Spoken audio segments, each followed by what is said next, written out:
Parliament में हमने कहा था कि कास्ट सेंसस को हम करवा के छोड़ेंगे और हमने ये भी कहा था कि 50% की जो कैप है, तो ओबीसी की बात, जनगणना की बात बहुत की जाती है। माननीय सभापति जी, जिसकी जात का पता नहीं वो गणना की बात करता है। बोलने का मन क्या? नमस्कार दोस्तों, इसे ही राजनीति कहा जाता है कि कब कौन सा दल, कब कौन सा नेता अपनी बात से पलट जाए और आपको लगेगा कि कल तक जो नेता या पार्टी जिस मुद्दे को लेकर विरोध में बड़ी पुरजोर तरीके से खड़ी थी, अचानक उसके सुर क्यों बदल गए। यही राजनीति होती है और भारतीय राजनीति में तो ऐसे चेहरे कई बार कई दलों के नेताओं के देखने को मिले हैं। और अब जातिगत जनगणना का जो मामला आया है वह इसी तरह का मामला है। जो भाजपा और जो भाजपा के नेता यह बात करते थे कि जातिगत जनगणना की मांग करने वाले लोग देश में जाति का जहर घोलना चाहते हैं, अब वही पार्टी अगर जातिगत जनगणना कराने की घोषणा कर रही है तो इसके पीछे निश्चित तौर पर कोई बहुत बड़ी राजनीति जरूर रही है। और एक दिन पहले ही जिस तरह से केंद्रीय मंत्रिमंडल ने जातिगत जनगणना कराने की घोषणा की है, अब उसका श्रेय कौन लेगा, किसे मिलेगा, किसे फायदा मिलेगा, किसे नुकसान मिलेगा, यह तो बहुत जल्दी सामने आएगा जब जातिगत जनगणना होगी। अभी घोषणा हुई है, अभी जनगणना आयोग का गठन होगा और उसी के साथ एक कॉलम नया बन जाएगा कि आपकी जाति क्या है, जाति है कि जाति नहीं। अब राजनीति असल रूप में आ जाएगी। दरअसल आपको याद होगा कि 90 के दशक तक एक नारा लगता था कांग्रेस की तरफ से, जात पर ना पात पर मोहर लगेगी हाथ पर। लेकिन अब तमाम दल एक नारा लगाएंगे, सिर्फ जाति की बात पर मोहर लगेगी हमारी पार्टी के निशान पर। और इस तरह से अब राजनीति का नया रूप देखने को मिलेगा हिंदुस्तान में। दरअसल जातिगत जनगणना की मांग लगातार कांग्रेस सहित विपक्षी दल उठाते आ रहे हैं और भाजपा के साथ और भाजपा के तमाम नेता इस बात का विरोध करते रहे होंगे। पिछले दिनों एक वीडियो वायरल हो रहा था, अब फिर से वह वायरल हो रहा है और वह वायरल वीडियो है नितिन गडकरी का। केंद्रीय मंत्री हैं नितिन गडकरी, उनका एक वीडियो वायरल हो रहा है कि जो जाति की बात करेगा उसे लात मारूंगा।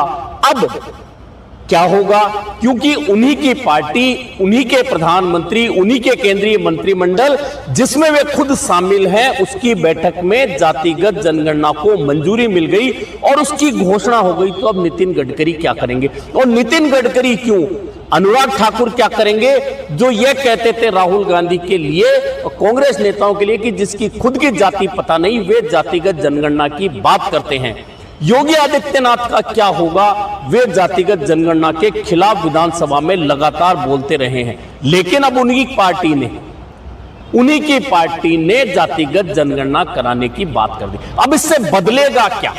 सबसे बड़ी बात तो यह है, दरअसल जातिगत जनगणना की जो स्थिति आई है, पहले यह सारा खेल जो है ये सिर्फ जातिगत आरक्षण के लिए, इसको समझना होगा। दरअसल जातिगत आरक्षण का खेल शुरू तो बहुत पहले से हो गया था और मंडल आयोग की, आपको ध्यान होगा, मंडल आयोग का गठन 1979 में हुआ था। लेकिन उसकी सिफारिशें लागू नहीं हुई थी और सिफारिशें लागू करने का जोखिम जो उठाया था 1990 में उठाया गया। वीपी सिंह जब प्रधानमंत्री थे, आपको पता है जब मंडल आयोग की सिफारिशें लागू करने की घोषणा हुई तो देश में कितना बड़ा बवाल मचा था और बवाल में किस तरह से आंदोलन हुए थे, कई जगह पर लोगों की जान गई थी। वो इतना बड़ा आंदोलन मंडल आयोग की सिफारिशों को लेकर था। तो सबसे पहली आशंका तो यह है कि क्या वैसा ही आंदोलन अब जातिगत जनगणना कराने या नहीं कराने, दो पक्षों के बीच में हो सकता है। तो उसकी संभावना बहुत कम है और बहुत कम इसलिए भी है कि चूंकि कांग्रेस ये मांग कर रही है, जो विपक्षी दल है, और सरकार ने उसका पक्ष लिया है और सहमति दे दी है कि जातिगत जनगणना होगी। तो इससे बदल क्या जाएगा? दरअसल बदलेगा बहुत कुछ। बहुत सारे प्रदेश ऐसे हैं जो जातिगत जनगणना कराए बिना भी आरक्षण की सीमा के बाहर जाना चाहते हैं, और तमिलनाडु हो, कर्नाटक हो, झारखंड हो, बिहार हो, छत्तीसगढ़ हो, तमाम जगहों पर आरक्षण की सीमा को पार करते हुए अपने स्तर पर पारित किए गए विधेयक विधानसभाओं में कि यहां फला जाति को या फला वर्ग को आरक्षण बढ़ाया जाता है, और वह सीमा 50% से ज्यादा चली गई, और बाद में सुप्रीम कोर्ट में वह तमाम मामले अटक गए। ऐसे में अब जातिगत जनगणना सबसे महत्वपूर्ण तो यह होगा कि अगर जातिगत जनगणना हो जाएगी, जिसकी मांग इसलिए हो रही है कि जिस जाति का जितना प्रतिशत है उसको उतना ही प्रतिनिधित्व मिलना चाहिए, सरकारी सुविधाओं में और तमाम चीजों में उन्हें उतना ही हिस्सा मिलना चाहिए। तो SC, ST, OBC इन 3 वर्गों को तमाम चीजें आरक्षण के तहत मिल रही हैं, लेकिन जब नरसिम्हा राव प्रधानमंत्री थे तो उन्होंने आर्थिक पिछड़ा वर्ग यानी EWS आरक्षण पर कदम बढ़ाए थे, लेकिन चूंकि आरक्षण की सीमा 50% से ज्यादा हो रही थी, ऐसे में वह मामला कोर्ट में उस समय अटक गया था। लेकिन बाद में वह EWS आरक्षण लागू हो गया, और 10% EWS आरक्षण देश में भी लागू है, केंद्रीय सेवाओं में भी लागू है और राज्यों में भी लागू है। तो अब क्या बदल जाएगा? सबसे बड़ी बात यह है कि अब जब बदलेगा यह, तो EWS आरक्षण सिर्फ 10% है।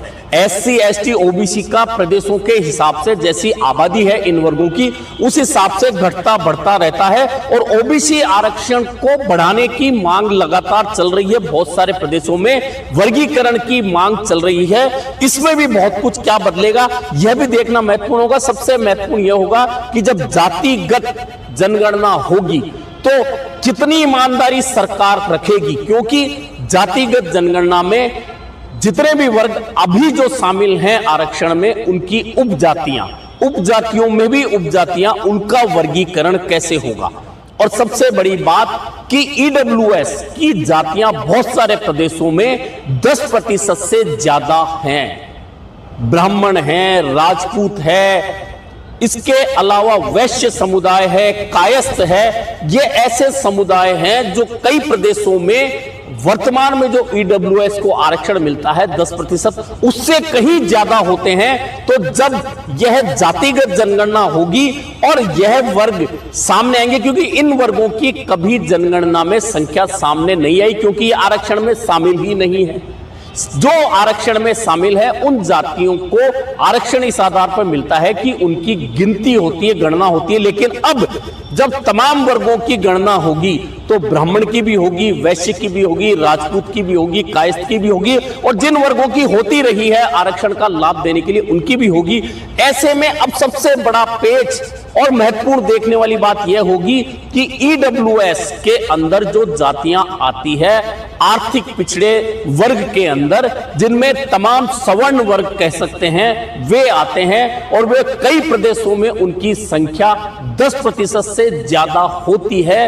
तो क्या अब इस आरक्षण से जब छेड़छाड़ होगी जातिगत जनगणना के बाद, तो EWS आरक्षण को कितना बढ़ाया जाएगा? और कई जगह SC, ST की जातियां और उपजातियां, उनमें विभाजन होगा, वर्गीकरण होगा, तो किसी का आरक्षण घटाने की स्थिति आई तो वहां क्या होगा?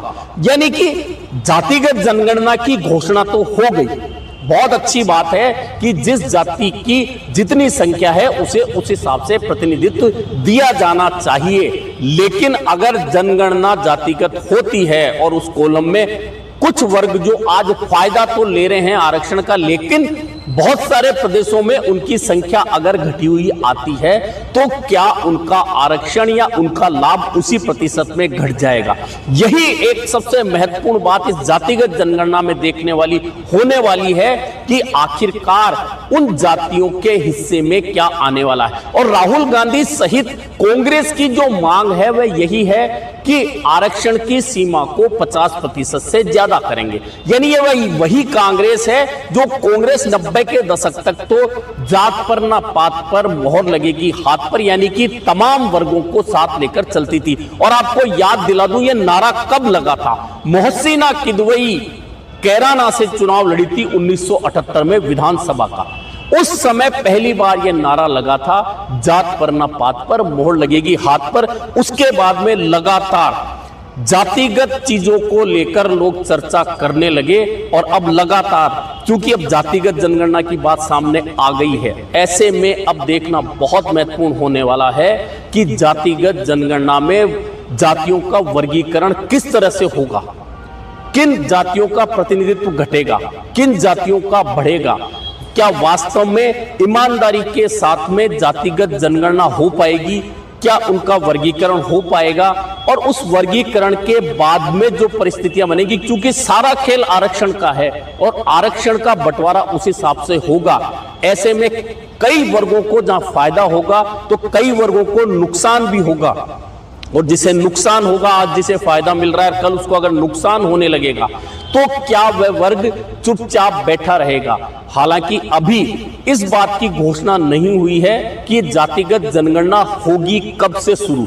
हालांकि अभी जनगणना होनी है, जनगणना हर 10 साल में होती है, लेकिन इस बार 15 साल जनगणना को हो चुके हैं और अब चूंकि जातिगत जनगणना की घोषणा हुई है तो जनगणना आयोग का गठन होगा, उसके बाद यह काम शुरू होगा और फिर सही आंकड़े आएंगे। उसके बाद केंद्र सरकार क्या उन्हीं आंकड़ों को आरक्षण में लागू करेगी, और लागू करेगी तो किस तरह की परेशानियां आएंगी और किस तरह के वर्ग संघर्ष से बचते हुए केंद्र सरकार इसे पूरी तरह से लागू कर पाएगी, यह देखना काफी महत्वपूर्ण होने वाला है। अभी के लिए इतना ही, फिर मिलेंगे नए मुद्दे पर चर्चा करेंगे।